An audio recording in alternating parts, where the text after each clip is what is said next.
La creación del Señor es bastante colorida, ¿cierto? Bastante diversa. Hoy vamos a contemplar un tema precioso porque estamos en una serie sobre los atributos, o más bien los deleites de Dios, que nos hablan de sus atributos. ¿En qué se deleita el Señor? Y hoy vamos a hablar del deleite de Dios en su creación. O sea que todas las imágenes que acabamos de ver, lo que quieren es abrir nuestro espectro, porque a veces vemos casi todo con los mismos colores y en los mismos lugares, y no entendemos que la creación de Dios es muy diversa. Y entenderemos mejor qué tan hermoso y grande es nuestro Dios. Vaya conmigo por favor al Salmo capítulo 104.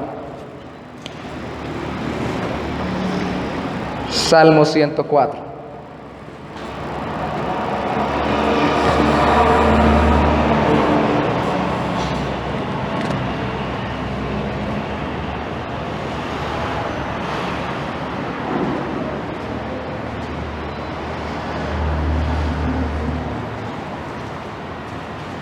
Versículo 31.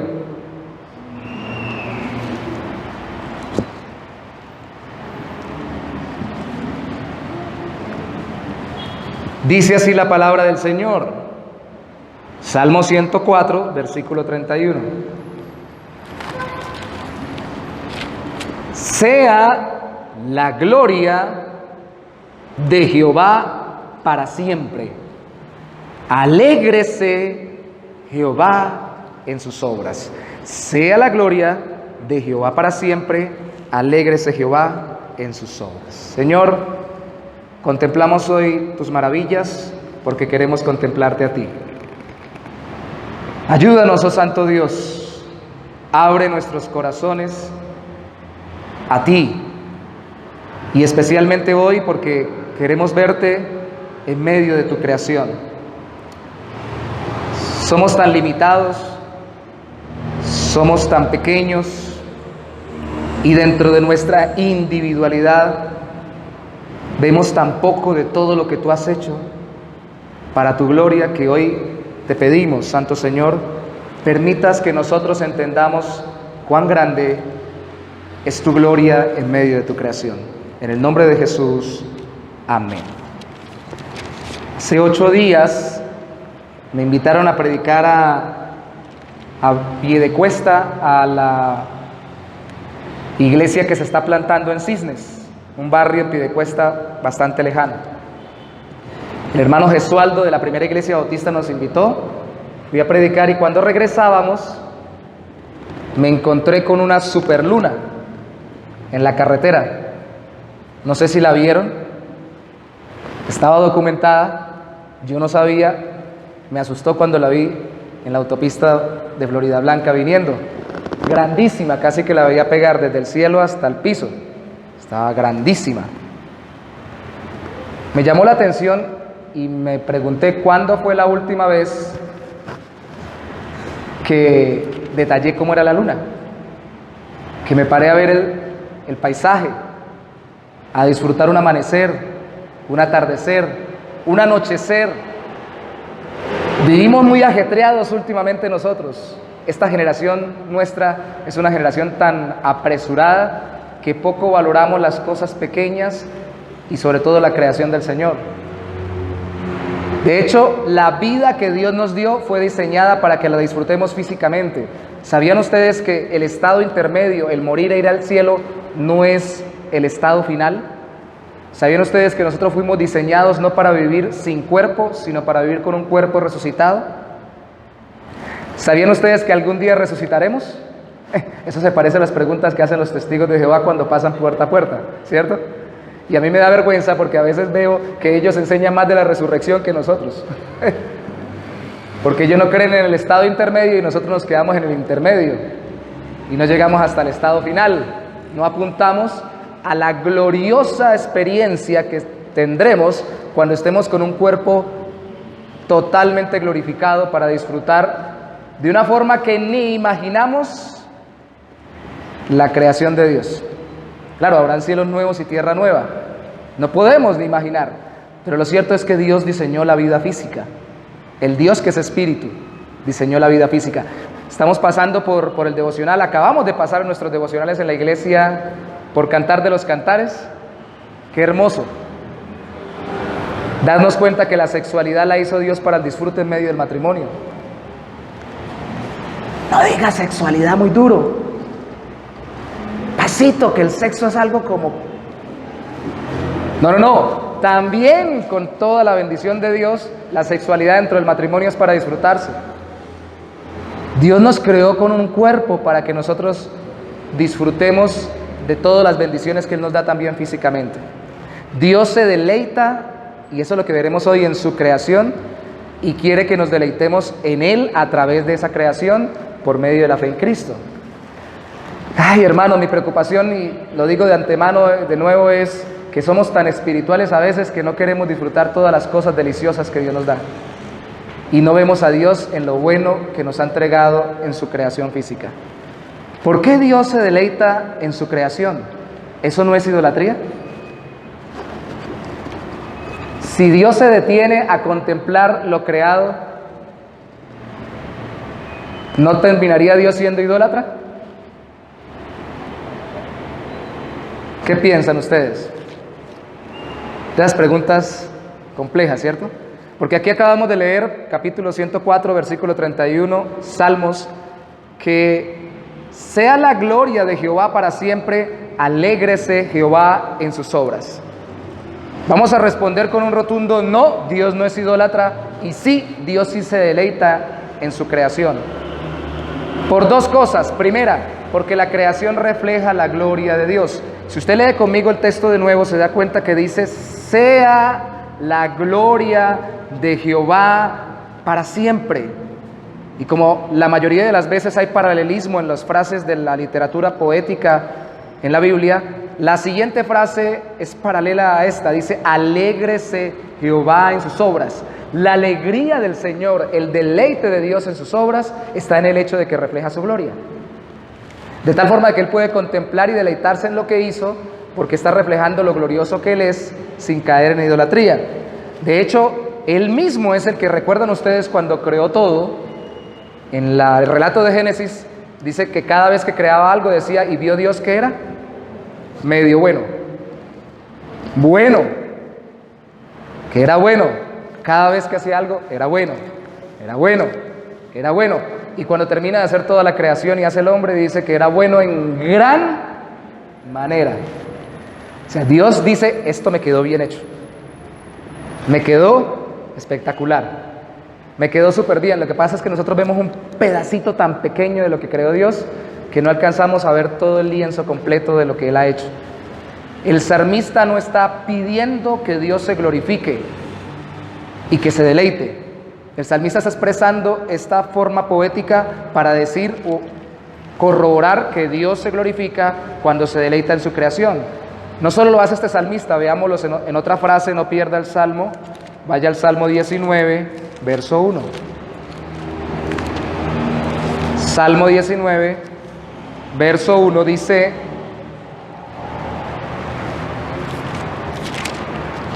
Salmo capítulo 19, verso 1, los cielos cuentan la gloria de Dios. Aquí lo pone ya no como en prerrogativa, esperando que suceda, sino que es más claro. Cuentan la gloria de Dios. Y el firmamento anuncia la obra de sus manos. La creación divulga algo, dice que existe un Dios. Y glorifica a Dios mostrando que Él tiene ciertos atributos. Entonces vemos cómo no es ajeno al lenguaje de los salmos el hecho de que Dios se revele, se muestre, se dé a conocer a través de su creación. ¿Y qué es lo que da a conocer a través de su creación? Salmo 104 nos dice, primero, que establece su creación. Segundo, que Él ordena su creación. Tercero, que Él sustenta su creación. Y cuarto, que Él renueva su creación. Mira el versículo 1 al 5 de nuevo conmigo. Salmo 104, versículo 1 al 5 dice, bendice alma mía a Jehová. Jehová Dios mío, mucho te has engrandecido. Te has vestido de gloria y de magnificencia. El que se cubre de luz como de vestiduras, que extiende los cielos como una cortina, que establece sus aposentos entre las aguas, el que pone las nubes por su carroza, el que anda sobre las alas del viento, el que hace a los vientos sus mensajeros y a las llamas de fuego sus ministros. Él fundó la tierra sobre sus cimientos. No será jamás conmovida. ¿Dios está o no está en su creación?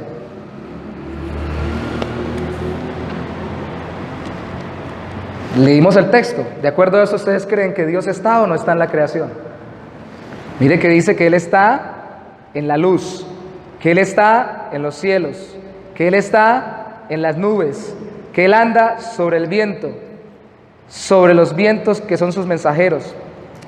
Aquí nos está diciendo que Dios, miren hermanos, mi inquietud es que no lleguemos a un esquema tan cuadriculado como lo tienen, por ejemplo, los musulmanes. Los musulmanes oran y oran de una forma que tienen un Dios perfecto en su concepto como musulmanes, tienen un Dios que establece un juicio eterno, no hay salvación por gracia, lógicamente, porque no está Cristo de por medio como Salvador, lo ven como un profeta grande de Dios, al final la salvación es por obras, pero es un Dios tan distante, tan lejano,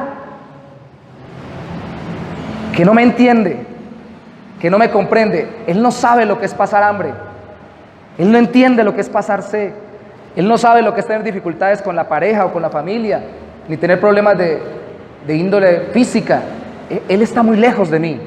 Aquí lo que está diciendo el salmista, Él está con su creación, en su creación, sin ser la creación. Yo sé que cuando les pregunté que si Dios estaba en la creación, de pronto alguno pensó, pero bueno, Dios es Dios, la creación es la creación, hay que diferenciarlos, claro, pero Dios no por ello deja de estar en su creación. Teológicamente hablando, se le llama inmanencia, que Dios permanece siempre en su creación. Trascendencia es que está muy lejos de su creación porque no es la creación. No somos como los hindúes que en unas ramas ven tanto, en unos grupos ven tan fuertemente la creación como Dios, no que Dios está en la creación, sino que la creación es Dios, que algunos hablan pasito para no golpear el aire, porque de pronto golpean a Dios.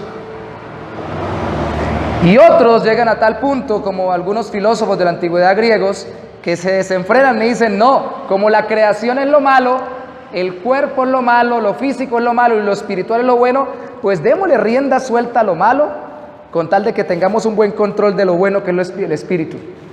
Y de tal forma que se meten en determinadas prácticas de todo tipo y hasta sexuales ilícitas que Dios ha desaprobado, con tal de que espiritualmente hablando tengan una especie de trance o de meditación o de reflexión interna que los desligue del problema físico.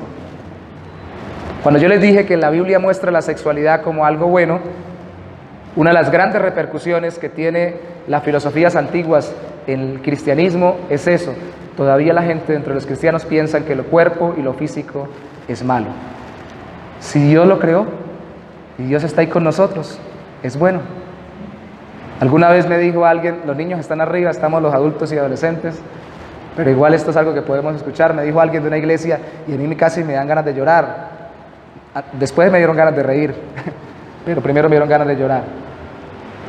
Me confesó cómo una pareja en su iglesia le habían enseñado cómo disfrutar lo menos posible la sexualidad y utilizaban una especie de sábana como una especie de condón gigante para cubrirse y tocarse lo menos posible y contemplarse lo menos posible. Eso es como si le dijeran a la iglesia, ustedes pueden comer todo lo que quieran, pero cuidadito si algo les sabe rico cuando ustedes estén alimentándose. Pasen rápido.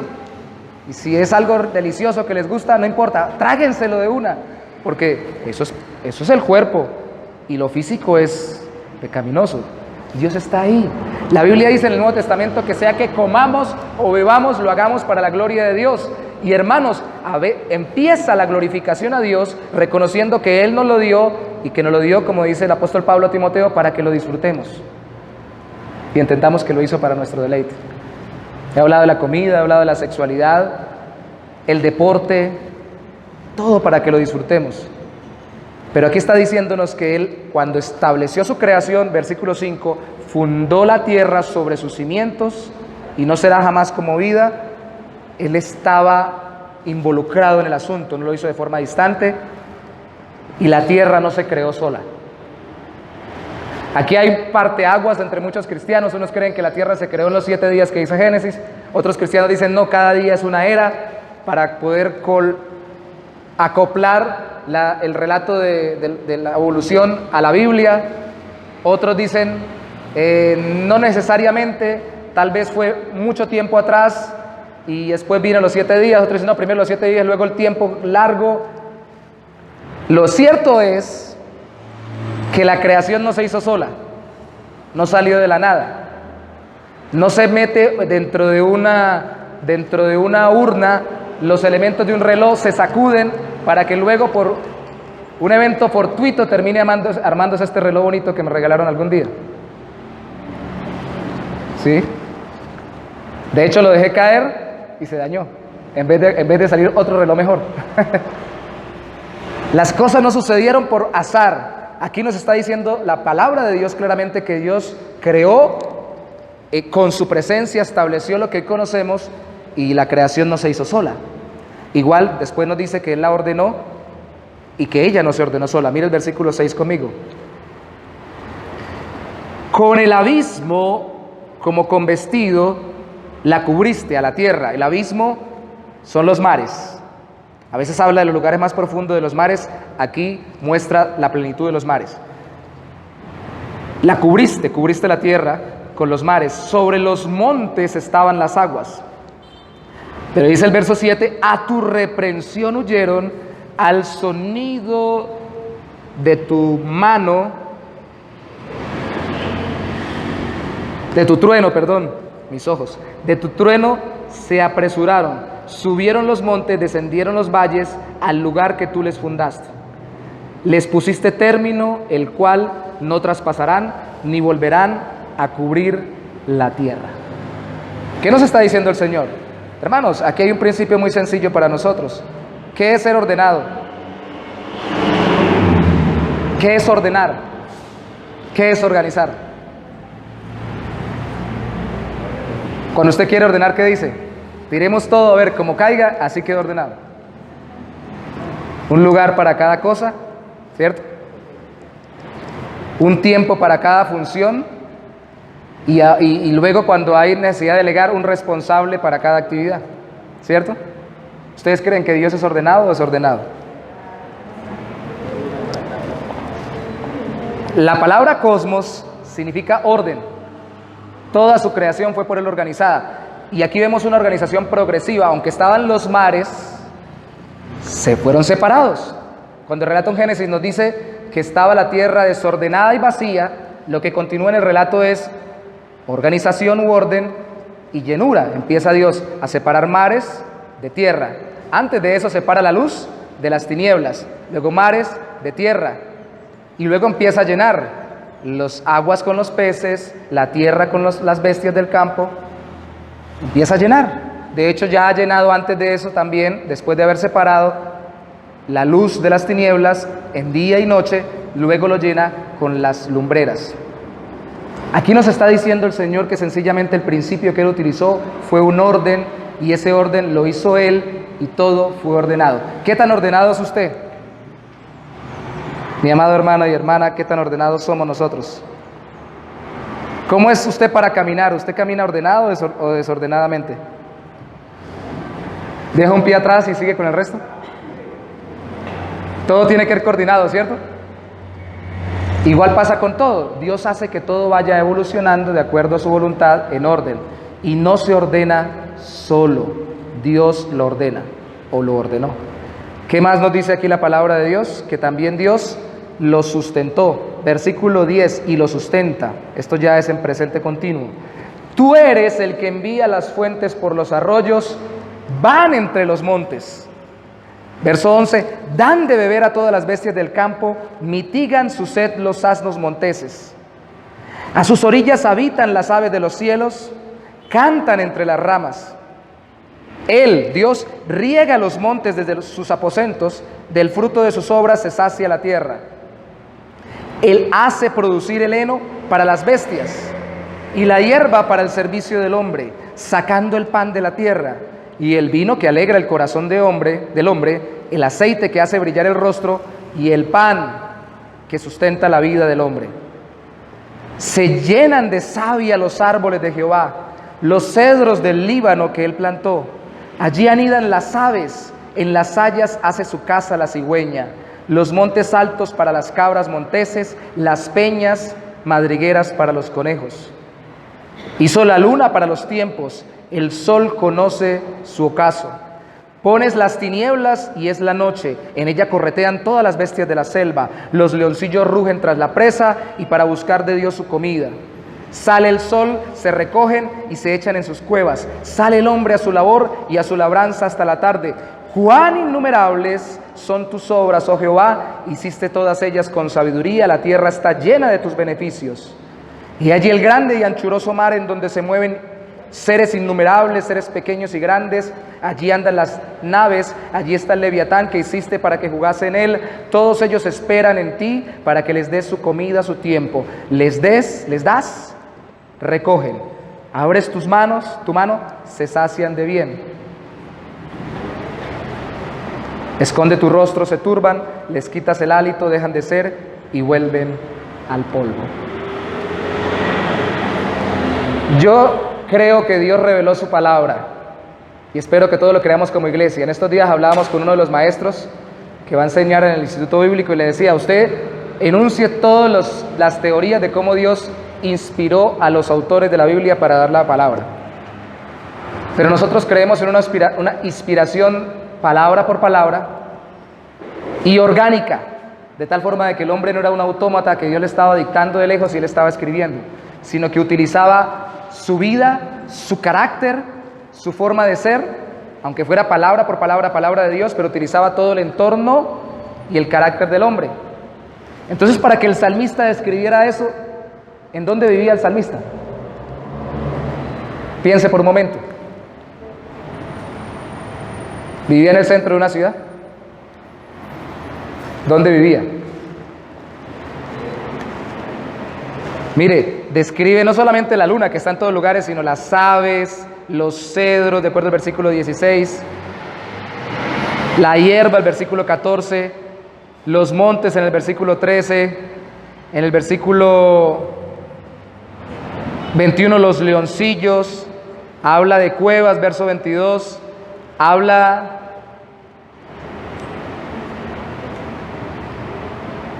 de todos los animales, dice el del Leviatán, que es un animal marino. Habla de muchos animales, gorriones, aves de todo tipo. ¿Qué tantos animales hay alrededor de su casa? Bastantico, ¿cierto? ¿O solo conocemos las tutecas que salen en la noche? Hermano, quiero que abramos nuestros ojos. La vida es vida física. Y se nos está pasando la vida y no estamos disfrutando mucho de las cosas que Dios está usando para que nuestro corazón entienda quién es Él. Él sustenta todo. Nos hace falta regresar a esa etapa de niños en que nosotros nos quedábamos contemplando simplemente cuando el agua corría y nos quedábamos mirando a ver en dónde terminaba. El chorrito que cayó, el pajarito que voló, ay, tan bonito el color, y en dónde se irá a posar. No me hable de pajaritos, ahorita necesito buscar la plata del trabajo, el sustento de mi familia, yo no quiero mirar para ningún lado. Cuando yo empecé en el gremio de las ventas, había un hombre muy bueno vendiendo mucho tiempo que me dijo un día: cuando a usted le vaya mal, trabajábamos puerta a puerta, decía: pare un momento, siéntese a tomarse una gaseosa, un refresco, dirían los hermanos de Venezuela, en una fuente de soda. Mire, hermanos, a veces Dios nos manda en la pausa con su creación para que nos paremos y contemplemos lo hermoso que ha sido el Señor y nos saque un poquito de nuestro estrés y de nuestro conflicto interno, y nosotros no ponemos atención. No ponemos atención. Dios sustenta todo. ¿Qué canales de televisión ve usted más? ¿TV y novelas? ¿O Discovery Honham Hill? ¿O se me olvidó el National Geographic? ¿Le gusta National Geographic? Es hermoso verlo. Hermanos, es mucho más edificante ponerse a ver cómo el león le lleva la cría a sus leoncillos que ponerse a ver qué pasó con la señora allá de México, que el marido la dejó y que quién sabe si se vuelva con ella o si se vaya con la vecina. Trae Dios, mire, Dios nos ha diseñado de tal forma que nosotros contemplando solo su creación trae paz a nuestro corazón. Es algo físico. A veces hacemos ejercicio, yo he conocido personas que hacen ejercicio, por ejemplo, y no quieren sudar. Comen y no quieren saborear, pasan entero. Y uno dice, pero no quiere vivir, no quiere disfrutar la vida que tiene. Físicamente nosotros debemos disfrutar todo lo que Dios nos dio.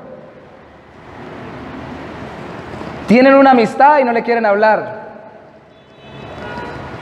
Tienen tanto para hacer y se quedan quietos esperando a ver quién los invita y no toma la iniciativa de utilizar el cuerpo que Dios les dio. Hay una imagen muy tremenda por ahí circulando en redes que hace mucho tiempo salió. Dice que los inválidos son los que piden y no los que... ¿Qué?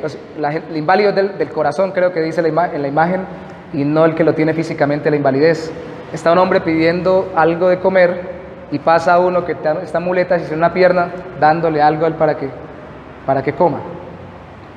A veces personas que tienen discapacidades físicas disfrutan más la vida que nosotros que tenemos manos y pies completos. Se frustran menos y se deprimen menos que nosotros. Nosotros tenemos tantas cosas para disfrutar, tantas cosas para recrearnos en Dios, si simplemente miráramos cómo Dios sustenta todo. De hecho, usted recuerda en el Sermón del Monte qué fue lo que hizo Cristo para hablar, qué ejemplo dio cuando estaba hablando del afán y la ansiedad.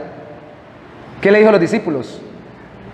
Miren cómo los hombres fabrican máquinas muy elaboradas o herramientas buenas para sacar los cultivos. ¿Les dijo eso? Miren qué, las aves del cielo. Miren lo que sucede con ellas y miren lo que pasa con los lirios del campo. Aquí está un hermano que es psicólogo y me puede decir sí, no, pero la mayoría de ellos creo que recomiendan que las personas que caen en depresión no se encierren y se queden metidas en un solo sitio. Y si vamos a hablar con ellas, ojalá las saquemos, aunque sea dar una vuelta por la manzana. El que está deprimido se encierra y mira el pedacito de mundo que tiene y no mira la gloria de Dios desenvolviéndose en toda la tierra. Yo quisiera que usted saliera hoy junto conmigo y saliéramos a mirar todo lo que hay en todos lados, a detallarlo todo, a decirle a Dios gracias. Les digo algo, una de las peticiones que yo le he hecho al Señor, cuando fallezca, le he dicho yo al Señor, yo sé que cuerpo resucitado conoceré cielo nuevo y tierra nueva, pero mientras voy para el cielo, déme una vueltica por todo el planeta. Yo quiero ver, y métame por ahí en el fondo del mar. Yo sé que no me ahogo, ahorita no sé nadar, pero en ese momento no me ahogaré. Páseme por todo lugar, déme una vueltica por todos lados. Me fascina. El primer día que vi el mar, yo sé que a muchos se nos pasa, y ese es el problema, se nos pasa cuando pasa el tiempo. El costeño no quiere ver el mar, el costeño lo que quiere es ir al río. Deja que los cachacos vayan al mar, eso dicen aquí en Colombia.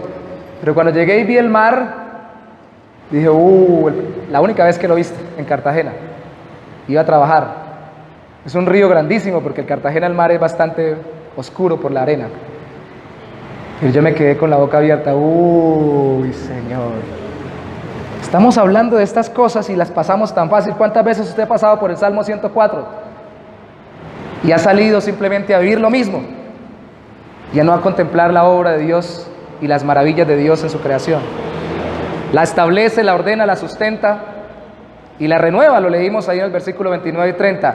Le envías tu espíritu para darles vida, se lo quitas, es decir, le quita la vida y ellos perecen. Y así renuevas la faz de la tierra, todo lo que está sucediendo. Miren, hermanos, yo no voy a decir que realmente el hombre no ha afectado a la tierra con sus obras, pero el fenómeno del calentamiento global no se le ha salido de las manos a Dios. Y yo sé que algunos están haciendo muy buen marketing y muy buena a nivel mundial, recolección de fondos, puede ser para eso o para otras cosas con lo del calentamiento global, pero Dios sabe en qué ciclo va la Tierra, y aunque nosotros seamos responsables y tengamos que dar cuentas a Dios por lo irresponsables como humanidad que tratamos la creación, Él llega y regula de una forma que uno se queda asustado. ¿Recuerdan lo que pasó en Australia, creo que fue, con los incendios que empezaron los cristianos a orar y de pronto, ¡bum!, vino el agua y se calmó todo el incendio? Y nosotros nos desesperamos tanto y clamamos tanto, nos rasgamos las vestiduras pensando que somos irresponsables, y es cierto, pero olvidamos que Dios renueva la faz de la tierra. Siempre han existido ciclos de vacas flacas y de vacas gordas. Siempre han habido hambrunas, y las habrá hasta que Cristo regrese. Serán más duras al final, pero siempre las habrá. De hecho, detalle conmigo de nuevo el versículo 24, dice: cuán innumerables son tus obras, oh Jehová, hiciste todas ellas con sabiduría, la tierra está llena de tus beneficios. Las otras versiones más modernas, salida del texto crítico, que creen que de pronto el texto no fue traducido correctamente, no debería decir tus beneficios, sino debería decir todas tus criaturas, porque habla de innumerables obras de Dios, y las grandes obras innumerables son las criaturas. ¿Usted ha conocido la variedad de animales que hay? La hermosura de plantas que hay, cómo Dios crea todas las cosas, y eso habla de un diseñador. Les recomiendo un libro de un autor muy bueno para mí que se llama John MacArthur. Ese libro me impactó mucho cuando lo leí, de una serie de predicaciones que se llama La batalla por el comienzo. Y él habla en ese libro, cita investigaciones científicas, por ejemplo, de animales en el fondo del mar. Si no estoy mal, es un cangrejo que tiene uno de sus dedos alargados. Y dice él, dice: explíqueme en la evolución cómo es, porque todo se explica a veces con la evolución, que claro que todos nos adaptamos, pero explíqueme cómo esta cosa tan particular no fue diseñada previamente por un creador, sino que fue al azar, poco a poco, que se fue desarrollando. Y él sabe que lo tiene, y ese dedo lo utiliza para meterlo en determinados huecos para sacar su alimento. Los animales saben los ciclos de la naturaleza, tienen en su interior un chip, un instinto que les permite saber para qué fueron diseñados y utilizar perfectamente todos sus recursos, su forma, su físico, sus capacidades. Es un diseño hermosísimo. La infinita sabiduría de Dios se ve en lo innumerable de sus criaturas, y de hecho la creación alaba al Dios que lo creó. Vaya conmigo ahí mismo al Salmo 104, dice el versículo 26, el 25, dice: he allí el grande y anchuroso mar, en donde se mueven seres innumerables, seres pequeños y grandes, allí andan las naves, barcos, allí está el Leviatán que hiciste para que jugase en él. Definitivamente aquí es una criatura marina, no estamos hablando de un espíritu demoníaco, ni nada por el estilo. En algunos textos pudieron utilizarse las criaturas, sean animales o sean seres como los humanos, para hablar de cuestiones espirituales, pero aquí en el contexto era un gran monstruo marino que daba botes y que jugueteaba en el agua, que se revolvía y daba vueltas en el agua. Entonces lo que quiere decir es que toda la creación alaba al Señor. Vaya conmigo al Salmo 148, versículo 3. Ya casi al final de los salmos, dice: alabadle sol y luna, alabadle vosotras todas lucientes estrellas, alabadle cielos de los cielos y las aguas que están sobre los cielos, alaben el nombre de Jehová, porque Él mandó y fueron creados. Los hizo ser eternamente y para siempre, les puso ley que no será quebrantada. Pero mire el verso 7, alabad a Jehová desde la tierra, los monstruos marinos y todos los abismos. Como los animalitos y como los seres vivos, desde los más pequeñitos hasta los más grandes y monstruosos, alaban a Dios. ¿Cómo lo hacen? ¿Cómo lo hacen? Respuesta bíblica: haciendo aquello para lo que Dios los diseñó. Si Dios hizo el Leviatán para que jugara en el mar, cuando juega en el mar, alaba a Dios. Alaba a Dios. El diseño tiene un propósito, y cuando cumplimos el propósito como seres creados por Dios, alabamos a Dios, exaltamos al Señor. ¿Cierto? Si Dios a mí me hizo alto y delgadito, pues quiere decir, bueno, no tan alto, perdonen los hermanos que son altos. Me hizo de mediana estatura y me hizo delgadito, quiere decir que alcanzo ciertas cosas y actividades y que tengo más agilidad que otras personas para determinadas cosas. Pero si alguno de ustedes es más robustico y más bajito, o es más blanco, o es más negro, o es más, cabello rizo, o es más cabello liso, lo que sea, tiene un diseño específico. De hecho, a mí me encanta cuando un cabello rizado, de esos bien fuertes, se mete al agua y sale de la piscina. y el agua le vuelve y le sale. Y él queda como si no hubiera entrado a la piscina. Tiene un diseño. Claro, una adaptación, las razas y todo lo demás, pero cada uno de los seres creados, incluyéndonos a nosotros como seres humanos, tenemos particularidades específicas para poder desenvolvernos en nuestra vida. De hecho, hay talentos naturales que Dios nos ha dado en nuestras personalidades, que podemos desarrollarlos o dejarlos perdidos, pero Dios nos los ha dado para que los desarrollemos y alabemos al Señor con él, porque así hacen todas sus criaturas. El pajarito no vive amargado porque no está cultivando ni nada por el estilo, él simplemente canta y hace lo que tiene que hacer conforme al diseño de Dios, y Dios lo sustenta si sigue el diseño que le dio. Entonces la creación alaba a Dios. Esto es apenas el primer punto. La creación refleja la gloria de Dios. Vamos al segundo, pero no se preocupen que son 2 puntos nada más. La segunda es: la creación revela la existencia de Dios. Salmo 104, versículo 29. Primero, da gloria de Dios o refleja la gloria de Dios. Segundo, revela la existencia de Dios. Todo buen predicador y sobre todo todo buen creyente tiene que saber que antes de predicar al Redentor hay que predicar al Creador. Y es una forma muy efectiva para predicar el Evangelio. Salmo 104, 29 dice: escondes tu rostro, se turban, les quitas el aliento, dejan de ser y se vuelven al polvo. Envías tu espíritu y renueva la faz de la tierra. Ese ya lo leímos. Pero sigue diciendo allí: sea la gloria de Jehová para siempre, alégrese Jehová en sus obras, alégrese Jehová en sus obras. Y mire lo que dice: él mira la tierra y ella tiembla, toca los montes y humean, a Jehová cantaré en mi vida, a mi Dios cantaré salmos mientras viva. ¿Cómo hace esta transición este hombre? Está hablando de la creación, de cómo Dios se alegra en su creación, cómo la creó, la ordenó, la sustenta, la renueva, y cómo termina pasando algo personal. Dice 32, mira la tierra y ella tiembla. ¿Qué tiene que ver que Dios mire la tierra y haga algo fuera de lo común dentro de su creación, que es que tiemble y humee? Y luego en el versículo 33, haga que Él cante. ¿Cómo lo uno pasa a lo otro? Lo que pasa es que el salmista está afirmando que la acción de Dios en su creación, especialmente en obras fuera de lo cotidiano, deben llevar al hombre a meditar en Dios y a cantar de la gloria de Dios y a temer su justo juicio.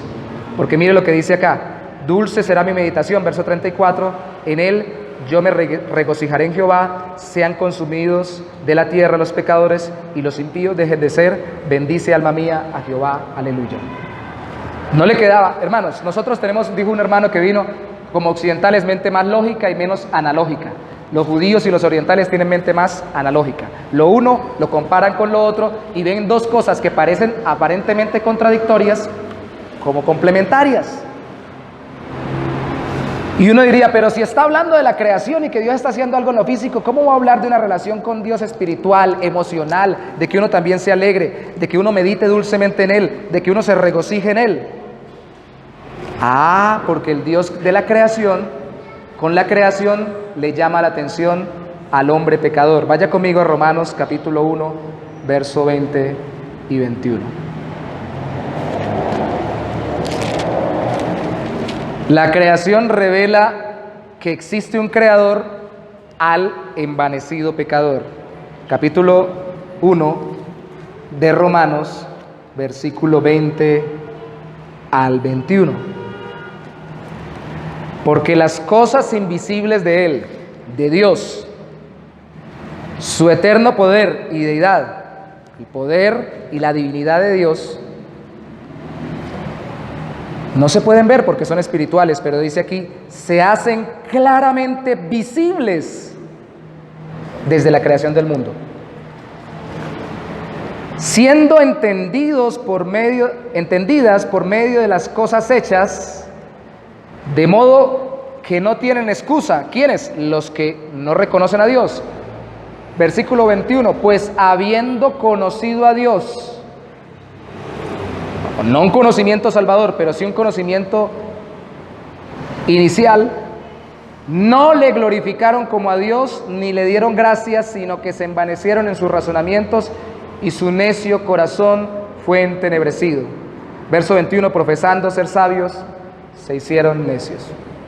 Mezclemos el movimiento ecologista con el movimiento sexual desaforado que hoy en día existe, para poner un ejemplo que incluso lo cita después de una forma u otra y el autor. Hace un tiempo tuve la oportunidad de ver en redes sociales cómo hicieron un matrimonio múltiple personas que se estaban casando con la vegetación, con la ecología. Una se estaba casando con una piedra, otro se estaba casando con el río, otro se estaba casando con un árbol, la otra estaba casando con un matorral. Claro, cuando querían tener intimidad, el uno se revolcaba en el río, el otro se tiraba contra la piedra, ojalá no se descalabre. Y cada uno hacía cantidad de cosas. Si viera la cara que ustedes pusieron, aquí dice, profesando ser sabios, se hicieron necios. ¡Qué tontería!, dice uno, ¿no? Pero hay una explicación profundamente elaborada para eso. Y la encuentran. De hecho, ¿cuántas identidades sexuales existen hoy en día? No, existe LGBTQH, hasta la Z y pasa ahí para adelante.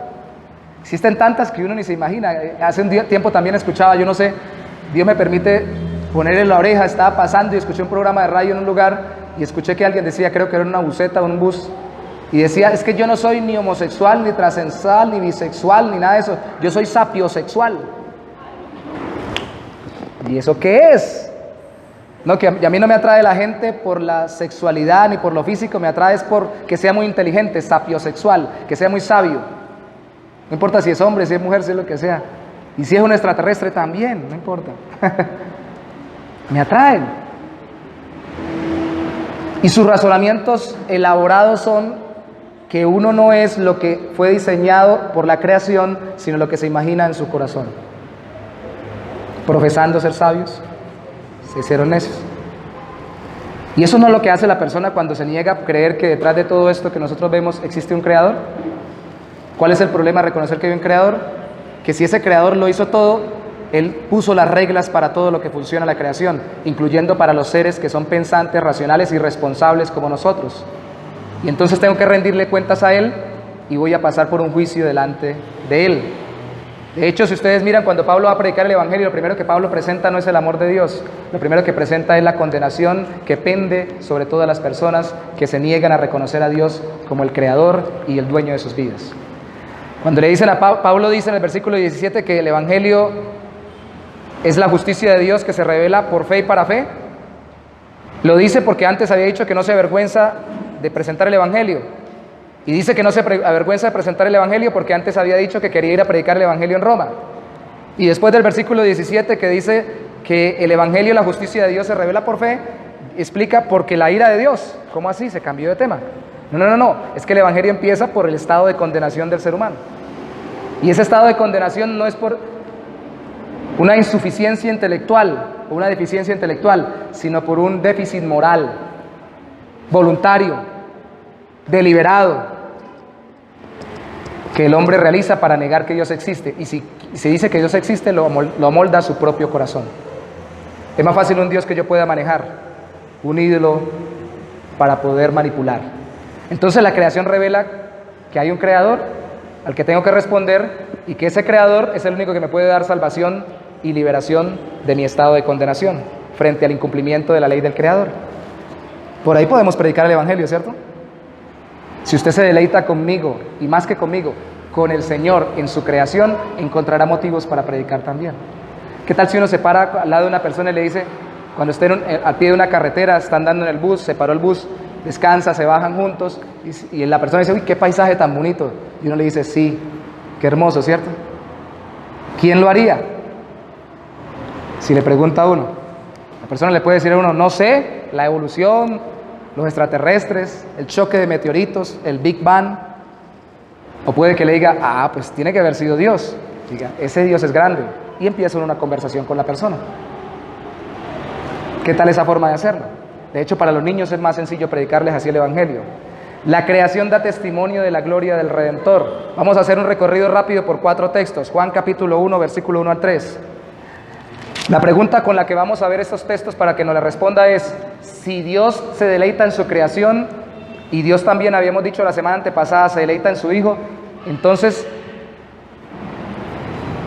Entonces, ¿la creación no desplaza el deleite de Dios en su Hijo para reemplazarlo? No. Respuesta, no. ¿Por qué no? Juan capítulo 1, versículo 1 al 3. En el principio era el verbo era con Dios, y el verbo era Dios. Este era en el principio con Dios. Todas las cosas por Él fueron hechas, y sin Él nada de lo que ha sido hecho fue hecho. Respuesta sencilla, porque Jesús, antes de encarnarse, ya existía. Él es antes de la creación junto con el Padre. Así que lo que revela de la gloria de Dios la creación, también lo revela no solo del Padre, sino también del Hijo. Entonces no desplaza a Jesús, sino que revela también a Cristo. Usted me está diciendo que Cristo estuvo en la creación. Mire, por favor, conmigo otro texto, 1 Corintios 8:6.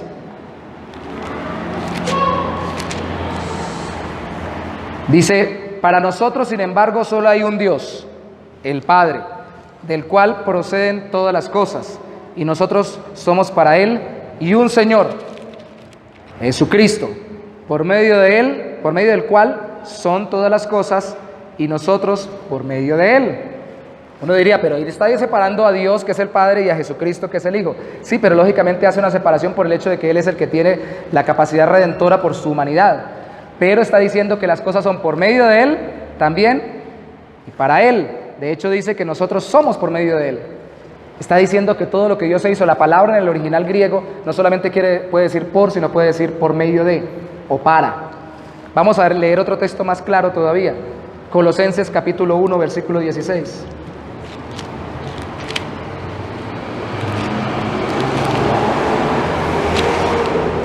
Dice la palabra en Colosenses 1:16. Leámoslo desde el 15. Él, Cristo, es la imagen del Dios invisible, el primogénito de toda creación. ¿Eso significa que fue el primero en ser creado? No, el más importante. ¿Por qué? Verso 16. Porque en Él fueron creadas todas las cosas, las que hay en los cielos y las que hay en la tierra, visibles e invisibles, sean tronos, sean dominios, sean principados, sean potestades. Todo fue creado, y ahí queda más claro, por medio de Él y para Él. O sea que la creación no compite con Cristo. Cristo fue antes, la creación fue por medio de Él, y la creación es para Él. O sea que Él es Dios junto con el Padre y con el Espíritu Santo. Y Hechos capítulo 1, versículo 2, que yo sé que ustedes lo deben haber leído. Hebreos capítulo 1, versículo 2. Leamos desde el 1, dice: Dios, habiendo hablado muchas veces, Hebreos 1, 1, 2, y de muchas maneras en otro tiempo a los padres por los profetas, en estos postreros días nos ha hablado por el Hijo, a quien constituyó heredero de todo y por quien asimismo hizo el universo. ¡Wow! Todo fue hecho por medio de Cristo. De tal forma que si la persona le contesta así, debe haberla creado Dios. ¿Y qué? Bueno, Dios es un Dios creador, entonces Él tiene sus reglas para la creación y para la vida humana también. Ah, sí, yo las he incumplido, pero Él me perdonará. No, la forma no es que Él perdone de cualquier manera. Él debe perdonar por medio de aquel que Él estableció, que es el que junto con el Padre creó, el Hijo, que se encarnó y se llama Jesucristo. Así que tiene que confiar en Él. Es una buena forma de evangelizar. Al final Dios se deleita en su creación porque con ella nos lleva a Él. John Piper escribe lo siguiente: la creación no es sino la parte trasera de su gloria, como si la viéramos empañada a través de un vidrio. ¿Cómo será ver al mismo Creador? No sus obras. 1.000.000 de galaxias no podrían satisfacer el alma humana, porque el fin del alma es Dios y solo Dios. Veíamos en un documental cómo la flor que uno ve de un solo color, las abejitas que tienen otra forma de ver y otro mecanismo visual, la ven de diversos colores, y esa diversidad de colores le hace que ellos identifiquen dónde tienen que punzar para obtener el néctar. Nosotros no lo vemos. Y de hecho, no todos los que estamos aquí, aunque seamos seres humanos, vemos igual, ¿cierto? Los hermanos con lentes lo testifican. Y los que no tenemos lentes y no los hemos comprado también lo testificamos. Pero ayer visitaba a un hermano que pinta y pintando cuadros espectaculares, porque es profesional a eso, lo conocí, profesional en eso. Dice: así predico el evangelio. ¿Usted qué ve ahí? Me puso a mirar un cuadros de pintura abstracta. Digo: ahí está la cruz. Lo único que le pegué. Digo: sí, ahí está la cruz. Y ahí empiezo yo a predicar el evangelio. Porque cuando uno ve, de acuerdo a la predisposición de su propio ser, me decía, ¿el qué color es este? Yo le dije, ese es blanco, no, este es gris. De acuerdo a los preconceptos que uno tenga, va uno viendo distinto. Y aunque todos veamos diferentes, el único que conoce todo y la gama de todo es Dios. ¿Y qué hace Dios con toda la gama de colores que a unos atraen de una manera y a otros de otra?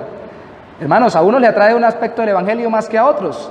A unos les atrae más en el Evangelio de Jesucristo el aspecto de ir y evangelizar, a otros que les da paz, a otros que les libertó de la condenación eterna, pero todos tienen que ver el esquema completo, aunque enfaticen en un punto de acuerdo a su personalidad. A todos lo que hace el Señor es atrayéndonos a través de la creación a Cristo y atrayéndonos al final a Él. Que nos atraiga, que nos deleite, que nos dé la capacidad de disfrutar como un niño. ¿Usted disfruta como un niño de cada detalle de lo que Dios creó? ¿O ya no somos tan niños?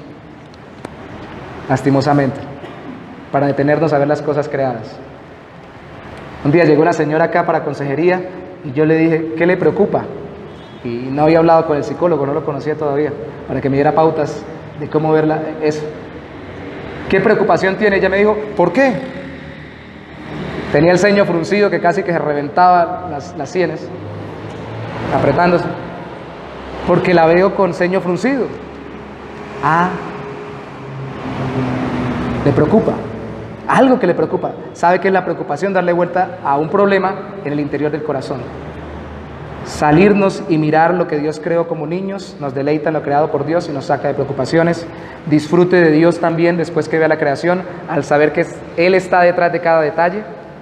Disfrute de Cristo al saber que el que creó es también quien lo redimió.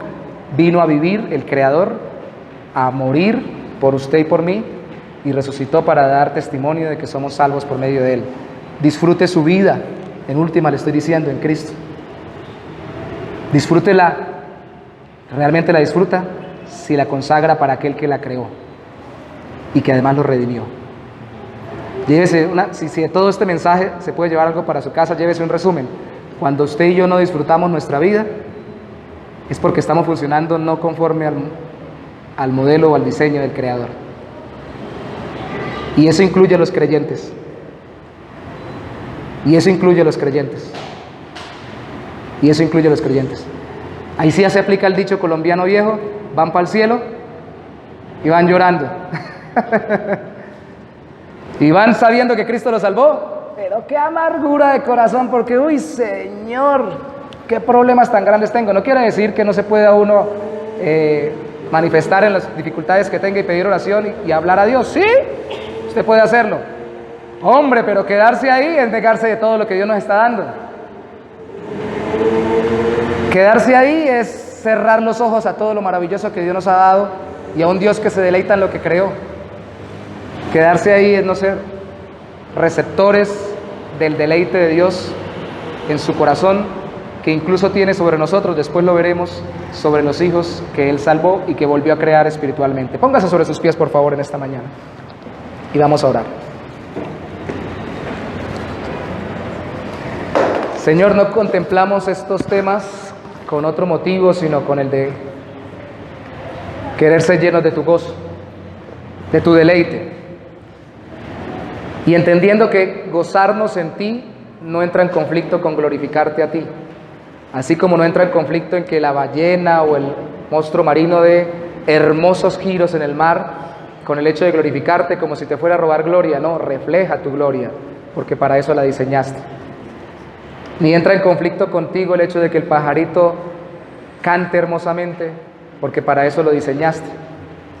Así nosotros queremos disfrutar y gozarnos de nuestra vida, en nuestra vida, porque para la gloria tuya nos diseñaste y entre más te glorifiquemos, más gozosos en ti estaremos. Ayúdanos a gozarnos como tú te gozas, tu creación. No nos alcanza a caber en la mente, ni tampoco tenemos la responsabilidad de hacerlo, de cómo un Dios hermoso como tú, infinito, que no es físico o material, creó tanta hermosura y tanta diversidad hasta los bordes del universo, Señor, con tanta variedad, si no percibes físicamente como nosotros percibimos. Y nosotros que sí lo podemos percibir, Señor, no lo disfrutamos y no te vemos en ello. De hecho, tú lo hiciste todo tan para tu gloria que aunque nadie escuche, sino solamente tú, el trinar del pájaro o el revolotear de un ave, tú esbozas una sonrisa celestial, en tu corazón hay gozo, porque lo está haciendo para tu gloria. Hay tantas cosas que tú estás haciendo para nosotros. Este tiempo lo hiciste para nosotros. Este lugar del planeta lo hiciste para nosotros. Esta compañía de personas la hiciste para nosotros. Conjuntaste todo, Señor, para nosotros y te deleitas en darnos todo, así como preparaste un día el jardín del Edén, el huerto, para poner a Adán y Eva. Es cierto que somos una creación caída, pero no deja de ser una creación tuya y por eso podemos gozarnos en ti. Señor, que no nos preocupe tanto, mi Rey, los problemas y las dificultades que tenemos, sino que nos podamos deleitar en que el que nos creó vino a redimirnos en Cristo. Gracias, oh Santo Señor. Permítenos irnos a nuestras casas en esta mañana con la convicción plena de que tú todo lo has diseñado para tu gloria y para nuestro gozo, para tu exaltación y para nuestro bien. Gracias, oh Dios. Gracias, oh Dios. Gracias, oh Dios. Gracias, oh Dios. Lleva a mis hermanos en completa paz a sus hogares en el nombre de Jesús. Amén y amén.